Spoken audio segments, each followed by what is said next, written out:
जी बिस्मिल्लाहिर्रहमानिर्रहीम। अस्सलाम वालेकुम। आज सुबह ही मुझे एक आर्टिकल व्हाट्सएप में मिला जो कि एक न्यूज़ क्लिप है जो कि एक इंटरव्यू पब्लिश हुआ।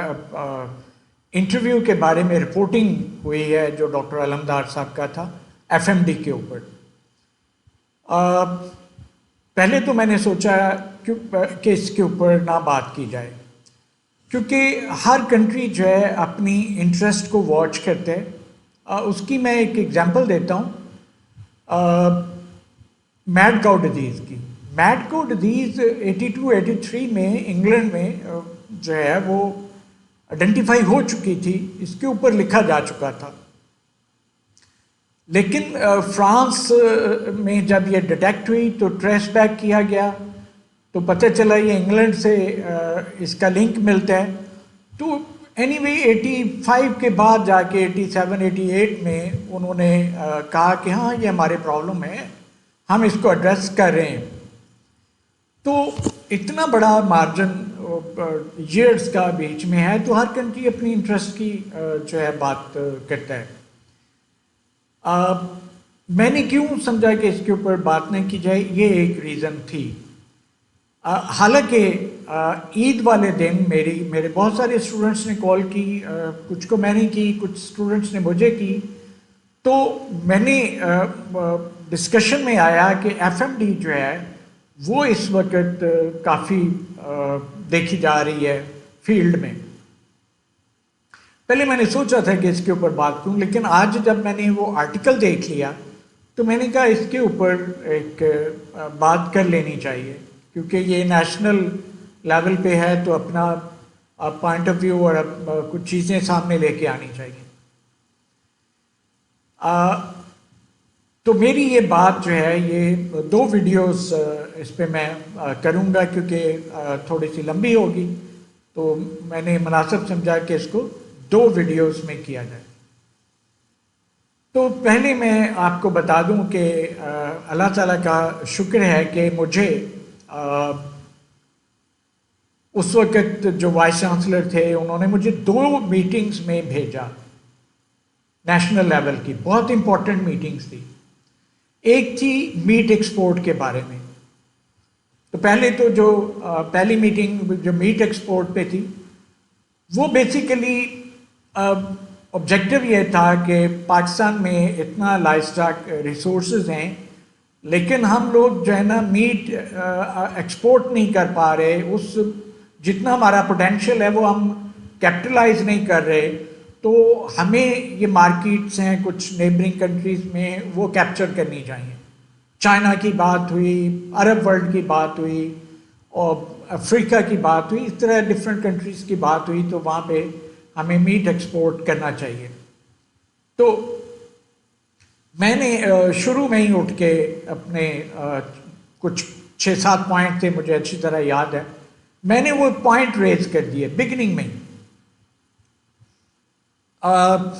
मैंने उसमें एक जो बात की थी वो ये थी कि जब पाकिस्तान में disease surveillance control and surveillance system मौजूद ही नहीं है, एग्जिस्ट नहीं कर रहा, तब की बात मैं कर रहा हूँ, अब भी उस तरह नहीं है। तो एग्जिस्ट नहीं कर रहा तो हम किस तरह सोच सकते हैं कि हम मीट एक्सपोर्ट कर सकते हैं। ये बहुत इंपॉर्टेंट पहलू है। और मैंने पॉइंट्स भी थे उसमें, बहुत सारे पॉइंट्स थे, लेकिन ये बड़ा इंपॉर्टेंट पॉइंट था जो मैंने रेज किया, क्योंकि मैंने कहा कि हमारे कुछ ऐसी डिजीज़ मौजूद हैं और रिपोर्टेड हैं।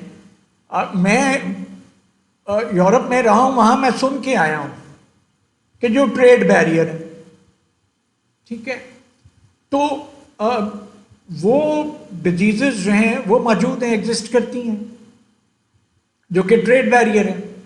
तो उनके होते हुए हम किस तरह सोच सकते हैं कि हम जो है ना एक्सपोर्ट करें as a being a responsible nation. हमें इस तरह नहीं करना चाहिए, क्योंकि इस तरह डिजीज स्प्रेड हो जाएगी।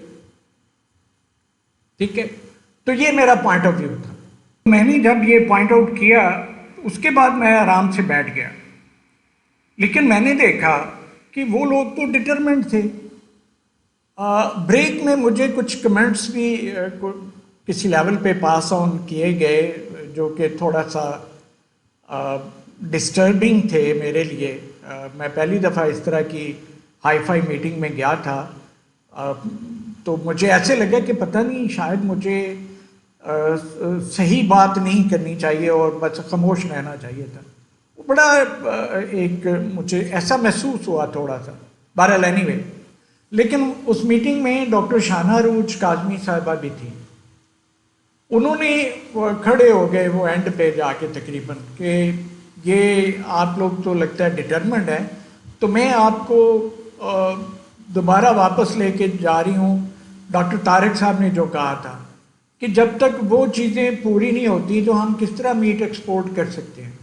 वो बहुत वैलिड डॉक्टर तारिक साहब ने पॉइंट रेज किए हैं, तो उनको एड्रेस करना भी बहुत ज़रूरी है। तो बहरहाल उसके बाद मीटिंग जो थी वो थोड़ी देर बाद एंड होगी और एनीवे उनकी कोई रिपोर्ट बनी होगी, मुझे नहीं पता, और वो प्रेजेंट कर दी गई होगी गवर्नमेंट लेवल पे, तो मेरा उससे कंसर्न नहीं है। मैंने अपना पॉइंट ऑफ व्यू दे दिया तो खामोश रहा, क्योंकि मैं पहले एक मीटिंग इस तरह की अटेंड कर चुका था जो थी मीट एक्सपोर्ट के बारे में, और मुझे जो कमेंट्स पास हुए थे तो मैं आई टुक इट ईजी कि कोई ज़रूरत नहीं है ज़्यादा बात करने की, और मुझे वी साहब ने भेज दिया, ठीक है कोई बात नहीं है।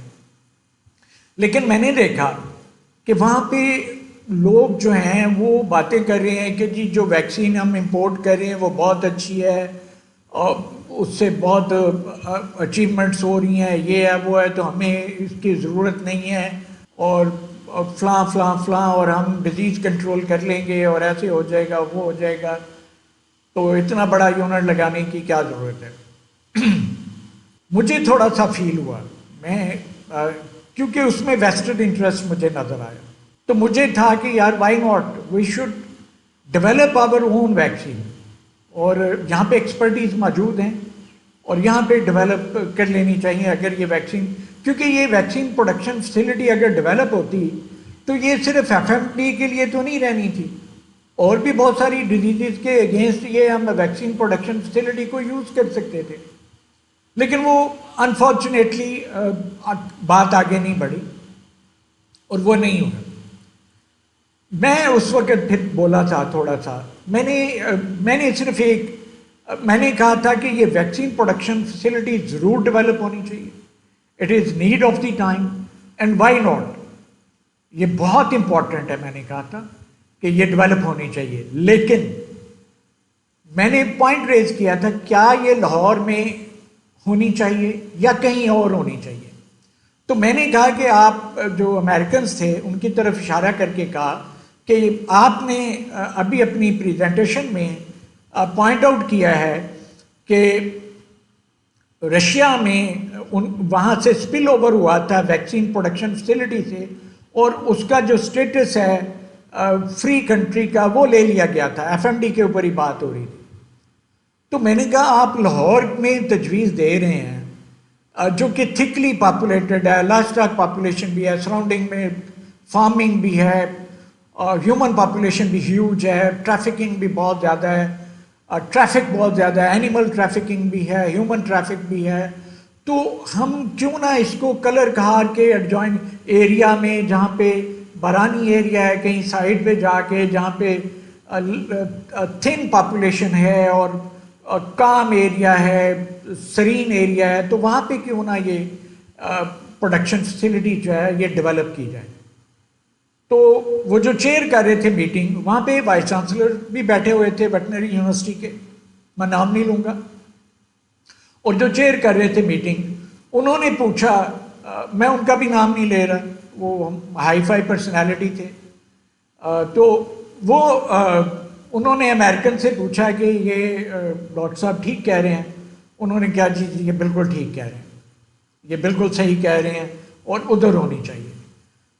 अब मैं थोड़ा सा और आप लोगों के साथ शेयर करना चाहूँगा कि एक और जगह पे मैंने एफएमडी के ऊपर एक प्रेजेंटेशन देखी यूरोप में, जब मैं वहाँ पे था पोस्ट डॉक के ऊपर।